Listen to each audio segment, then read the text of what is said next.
Arthur Godfrey, who usually comes around with his talent scouts at this time on Monday, has just about finished his summer holiday. Godfrey will be back with us 1 week from tonight on August 28th.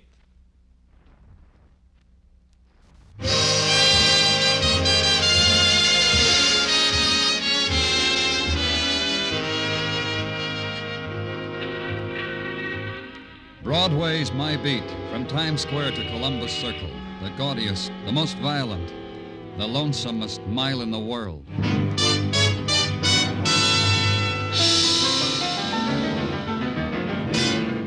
Broadway's My Beat, with Larry Thor as Detective Danny Clover.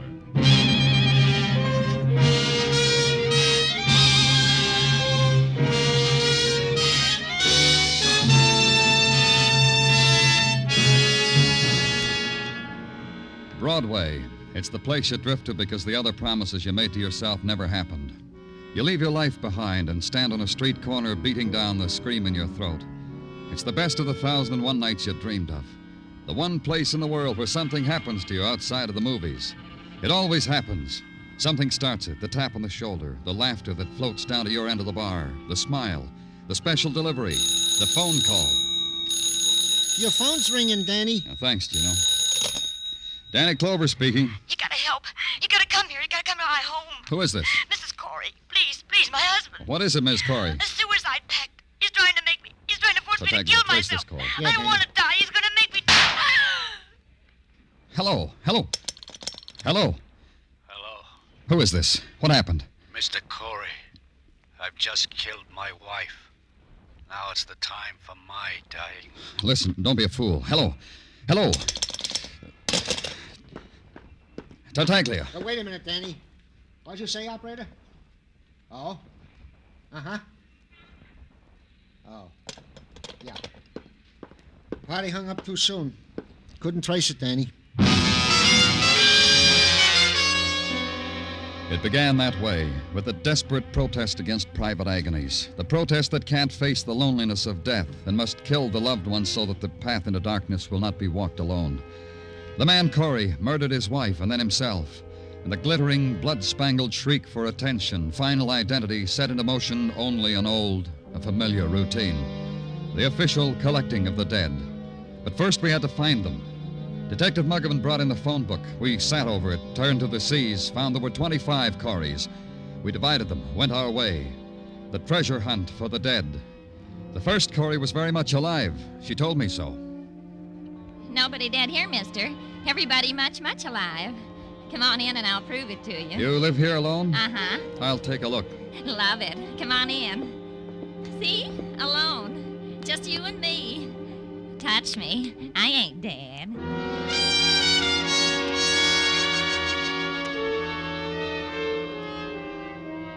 Yeah, sure. My name's Corey. Why do you have to know? A man named Corey killed his wife, said he was going to kill himself. Killed his wife, huh? Guts? That takes guts. Where's your wife, Mr. Corey? She's in the kitchen washing out my work pants so I can go out and look for work. Come on, I'll show it to you.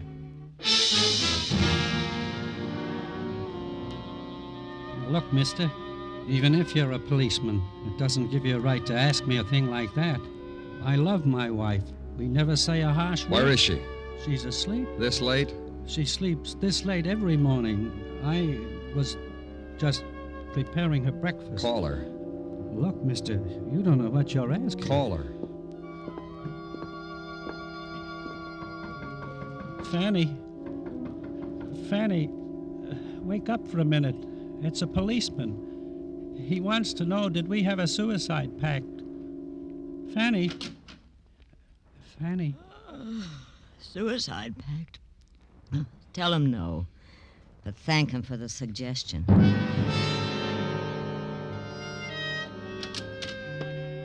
You finish your list, Danny?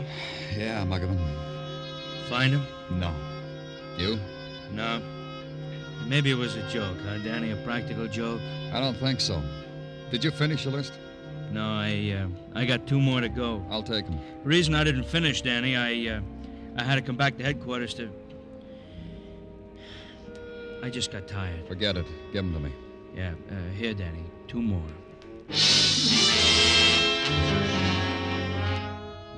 Maybe Muggavan was right. Maybe it had been a joke. Someone's grisly idea of a joke to play on the gullible police. There are people like that. There are people who make a pact to die. The first Corey on Muggavan's remaining list of 2 was an invalid, a bedridden woman tended by her middle-aged bachelor son. He asked me to stay and chat with them. It was such an interesting thing to have happen to them. At the last place, the manager of a plush apartment house just off the park told me, indeed, yes, indeed, he had a Mr. and Mrs. Corey. Oh, yes, indeed. They've been with us, let me see, 5 years, I should say. What apartment are they in? 3A. You understand, of course, that solicitors and peddlers are not allowed on the premises. No, I'm from the police. See? Police. Police. What is your interest in Mr. and Mrs. Corey? You're perfectly right. Which way is 3A? Down this center hall. But we'll announce ourselves first, shall we?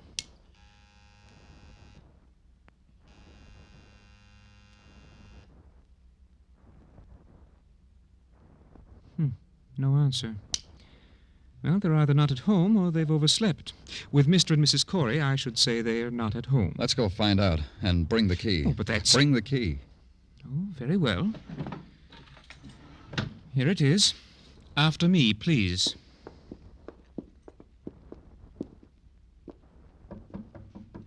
Mr. Corey. Mr. Corey, I'm sorry, but there's someone from the police. Mr. Corey? Mrs. Corey? Open it. But Open it.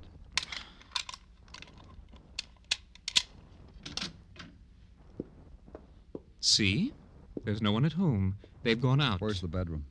Through here, but I don't believe you have the right to intrude like this. As you can see, everything is in apple pie order. What are you looking for? Why do you pry so? They're dead, that's why. Oh. Well, in that case, you might be interested in something In what? A woman called me just a while ago. Said she'd been trying to reach Mr. and Mrs. Corey all morning. On their private phone. There was no answer, so she left the message with me. What message? Her name, her phone number. They interest you? Get them for me.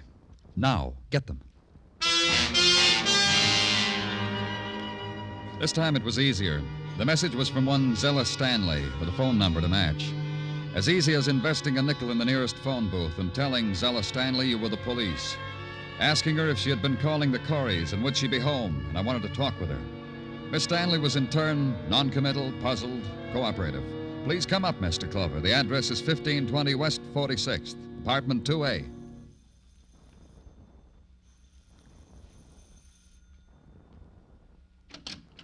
Mr. Clover, Yes. please come in. Will you sit down? Let me get these things out of here. I was so tired when I came home last night, I undressed walking into the bedroom. Now, won't you sit down? Thank you. About Mr. and Ms. Corey. Now, don't put me on the defensive, Mr. Clover. I want to help you with whatever it is, so just let me tell you. Good. Go ahead. I've been calling Alice all morning. That's Alice Corey. That's right. There's been no answer at her apartment. Is that something unusual? Not in itself. I've called people before, and I suppose you have. Called them, and no one answers. Was it important that you get in touch with Mrs. Corey? Not in itself. I just wanted to talk to her. I see. Just a kind of, good morning, Alice. How are you? Is that it? Something like that. Just let me tell you. Will that be all right, Mr. Clover? Yeah, it'll be just fine. Yes. Well, I was at the Coreys last night for bridge. There was something in that house that had never been there before. What? Please. Oh, sorry. Something was wrong. No laughter between the two. Silence, mostly. And now and then a bitter word. I've known them for years. The Coreys have been the cliché of matrimonial bliss. It embarrassed me. I left early. May I? Of course. You said you were playing bridge. You, Mr. Corey, Mrs. Corey. Who else? And Tom's partner. Tom Corey's partner. His business partner, Henry. Henry who, Miss Stanley? Henry Fairchild. Fairchild of Corey and Fairchild, you know. No, I don't, Miss Stanley. A factory. They make small things, electrical parts or something. I don't know. Tell me a bit more about last night. Well, just that Tom was depressed.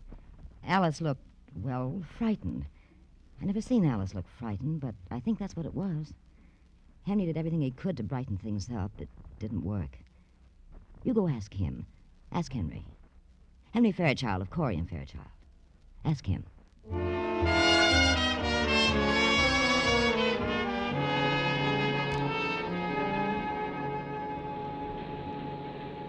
My secretary tells me you're from the police. I can't tell you how delighted I am to see you. Delighted. Thank you, Mr. Fairchild. Come over here, Mr. Clover. Quick, come over. I want you to see something. I'll draw these drapes back so you can see something. Look down there. What do you think? Yeah, it's quite a little factory you have there. It's more than that, Mr. Clover. It's 10 years of our lives. 10 years of blood, sweat, tears. No other way to say it. 10 years of that. And he walks on it, squashes it like it was a cockroach we'd built. Oh? We're ruined, destroyed, milked dry. All that work sucked dry because he was greedy, hungry for more money. $50,000. Like that. Like he was taking it out of a piggy bank. Arrest him, Mr. Clover. Go arrest him. Who? My partner, Tom Corey.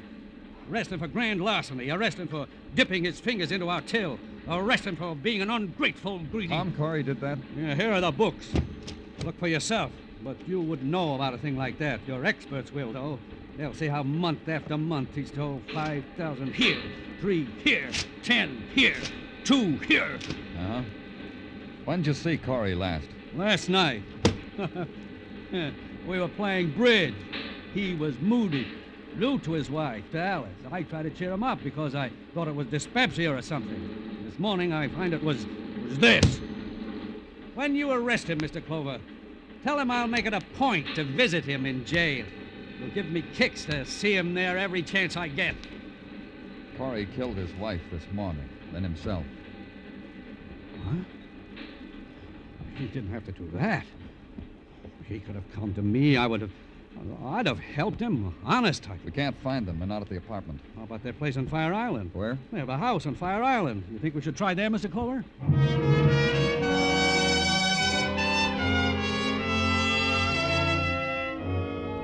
We did. Mr. Fairchild drove me out to the landing dock, hired the power launch that took us to Fire Island. Then the short walk across the bone-white sands and a small cottage.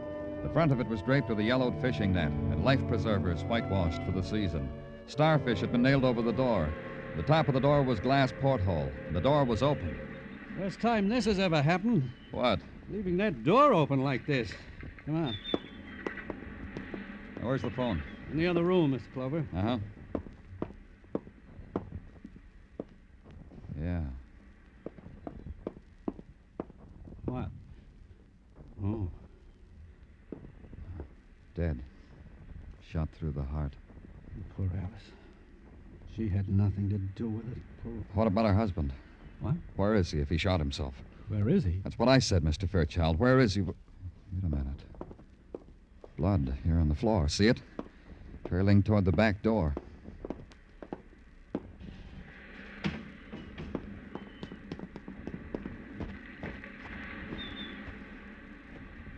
Here. Now the blood stops. But no Tom. Where is he? You said he committed suicide. I was wrong. He committed murder.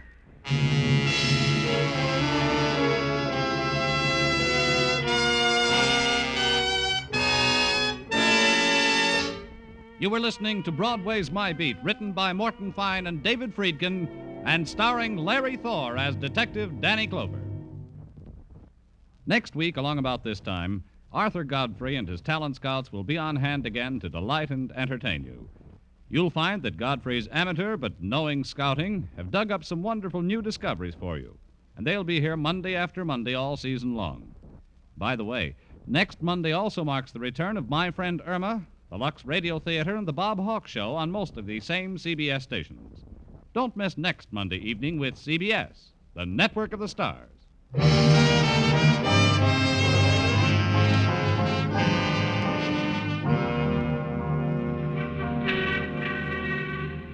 There's this about Broadway. It wants everything neat and in place.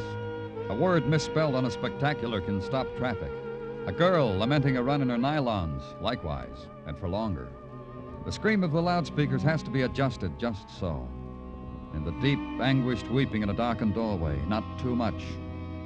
Even death and violence have to meet Broadway's standards. The death of Alice Corey by a bullet through the heart, that would measure up. This violence committed upon her by her husband, it would measure up too. Very poignant, very Class A. We've stood in line for worse, huh, kid? A man makes a pact with his wife to commit double suicide, kills his wife, only wounds himself. That's hard to do when you're hungry for dying. And and harder still to be wounded and disappear from an island. If I'd wanted to kill myself, I'd have succeeded. How could Tom only have wounded himself, Mr. Clover? Maybe that's all he intended to do. Meant to murder Alice? A policeman has to consider the possibility, Mr. Fairchild. Then how, what I asked you before, how could he have only wounded himself? He shot Mrs. Corey in the heart. He must have thought that was the best way, in the heart. When he shot himself, he must have flinched, a reflex against his own death. He flinched. He saw he wasn't dead. He liked it that way. It's been that way before. But you said he committed... Murder? That's right. When someone kills someone else like that, we call it murder. Is there anywhere else on the island he might be, Mr. Fairchild? No, we've covered all of it. Places I never knew existed. I don't mind telling you, I'm tired, Mr. Clover. And he must have crossed over to the mainland. You know these people at the landing dock, Mr. Fairchild? Most of them. Call out and ask if anyone took Tom Corey across. All right. Did anyone here take Tom Corey across today? Did anyone take... No, Graham did, Mr. Fairchild. Where is he? Just the other side of the landing. See his boat? Let's go, Fairchild.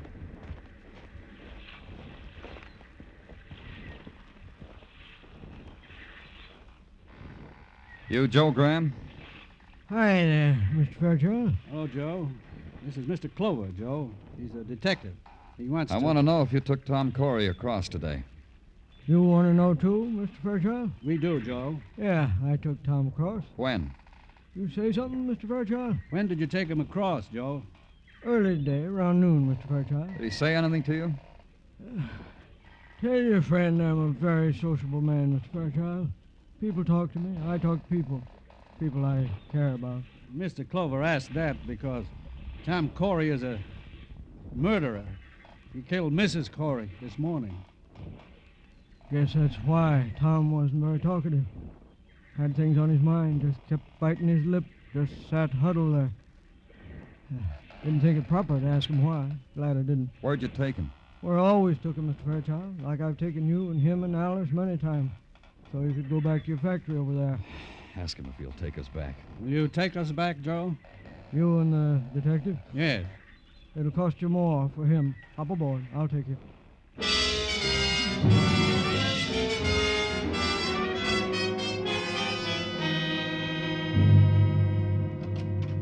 Danny? Come on in, Gino. What's on your mind? It came through, Danny. I'm going to miss you. Why are you going to miss me, Gino? What came through? But Captain Julius okayed your vacation request, and so did the inspector, and so did the commissioner. Then back again through the inspector and Captain Julius. So, here it is.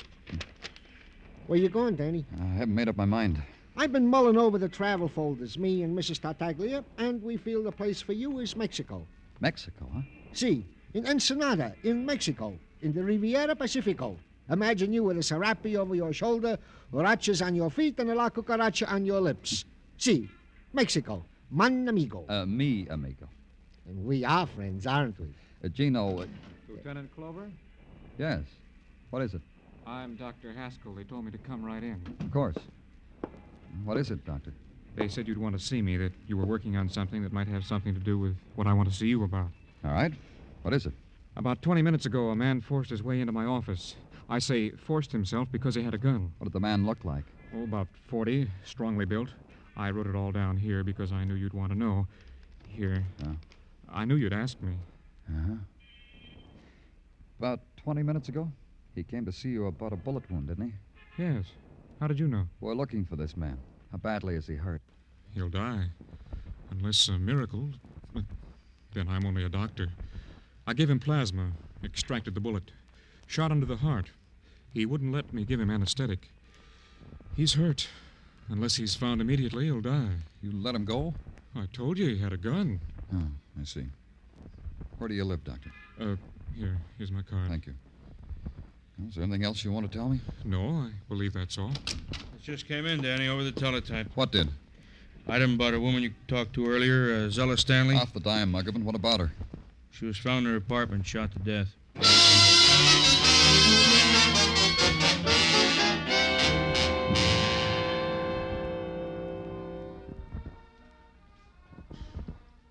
Pretty expensive dress she's wearing, Danny. Uh-huh.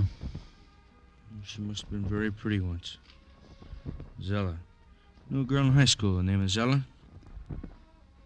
The way she's lying, he must have shot her the minute she opened the door, huh? Yeah. Take the other room, Muggavan. I'll go through this one. Okay, Danny. Danny? Yeah? The radio? Radio phonograph combo. Also very expensive. The bed also, the furnishings. Wonder how she managed. Maybe she was rich, huh? Maybe.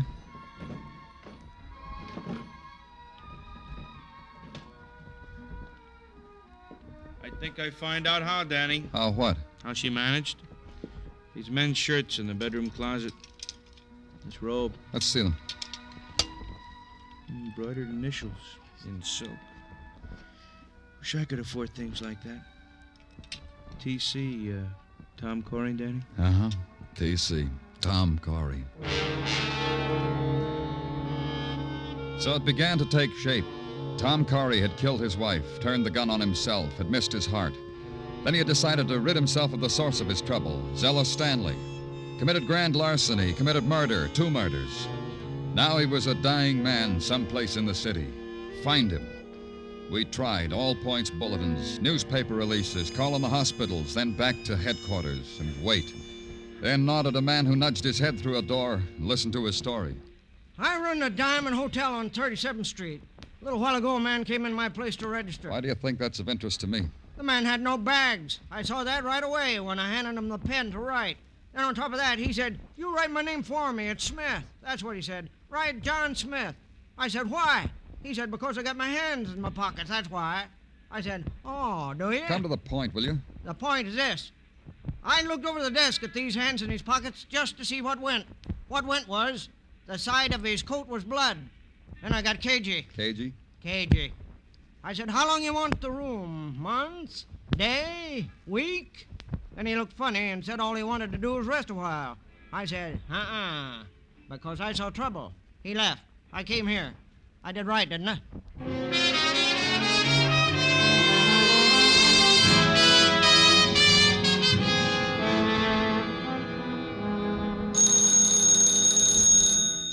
Danny Clover speaking. There's a man in my house. Who is this? Mrs. Barry. I live on West 57th Street, 1209. I'm frightened. There's a man... What man? He rang my bell and pointed a gun at me and walked into my house. Is he still there? Yes. He looked tired. He sat in the big chair in the parlor. He fell asleep. He's there now, sleeping. I'll be right there.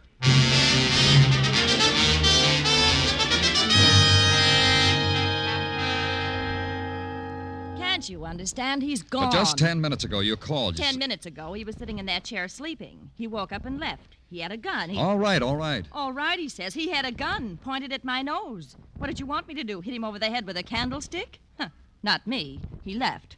Look, left blood, too. All over my rug.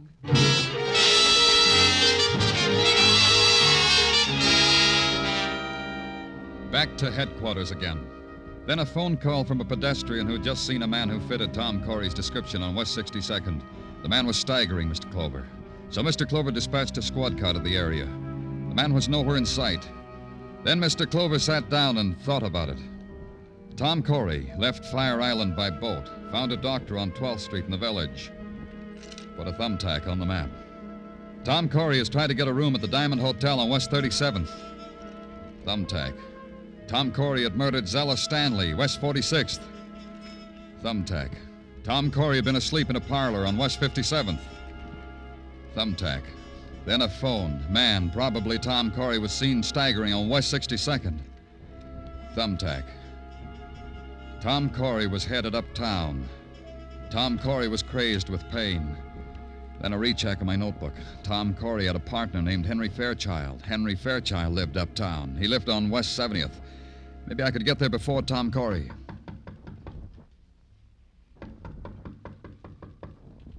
Who is it? The police. Danny Clover.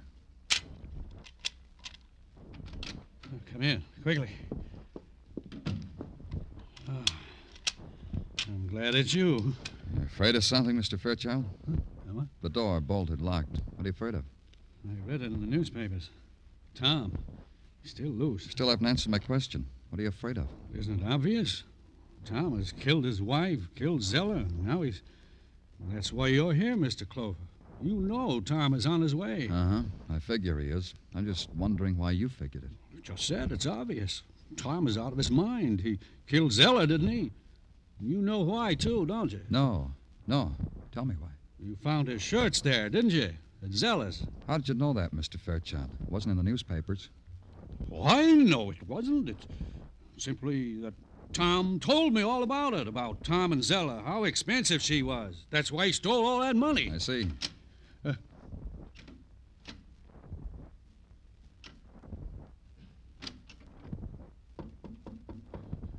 Mr. Clover. Put down that gun. But give it to me. I said give it to me. Now stand right where you are. I'll take care of it.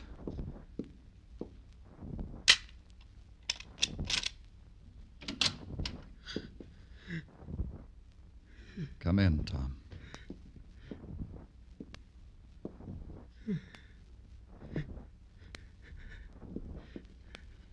Shoot him.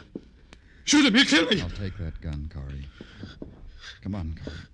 I'll help you. Sit down over here. There. Don't believe him, Mr. Clover. Don't believe anything Corey says. Huh? He's going to tell you I killed his wife, that I shot him, that I stole the money. Ridiculous things, crazy things, because he's crazy now. Tom? Of course, Tom. He's crazy. He's going to say that Zeller and I arranged the whole thing to make it look like a suicide pact, that I killed Zeller. Tom. Tom. That's right. Tom's dead. He just confessed to a dead man.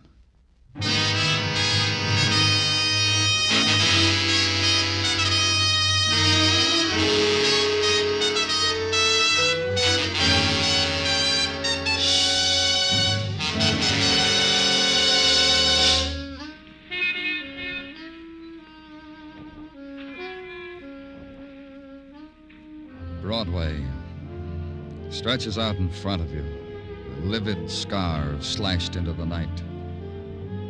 It's a cruel and fantastic carousel, a palace of fun, a hall of mirrors. You pay your way and you take your choice. Me? I get in on a pass on Broadway. The gaudiest, the most violent, the lonesomest mile in the world. Broadway, my beat.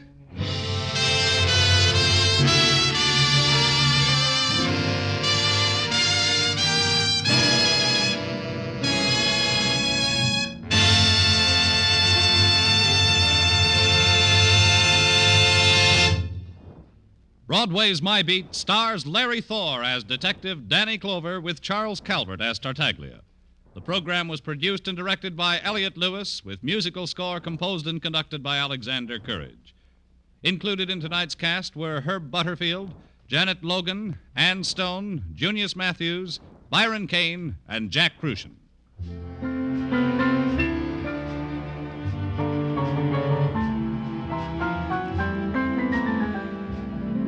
Ladies and gentlemen, tonight's program concludes the present series of Broadway's My Beat. We thank you for listening and hope to return in the near future when Danny Clover will bring you more adventures along the Great White Way. Meanwhile, listen to Arthur Godfrey, who returns at the same time next Monday with his Talent Scouts. There's always plenty of fun on hand when you hear Columbia's Monday night program, Too Many Cooks, the hilarious misadventures of a father, mother, and 10 children. Stay tuned now for Too Many Cooks, which follows immediately over most of these Columbia stations. Bob Stevenson speaking. This is CBS, where you live life with Luigi on Tuesday night, the Columbia Broadcasting System.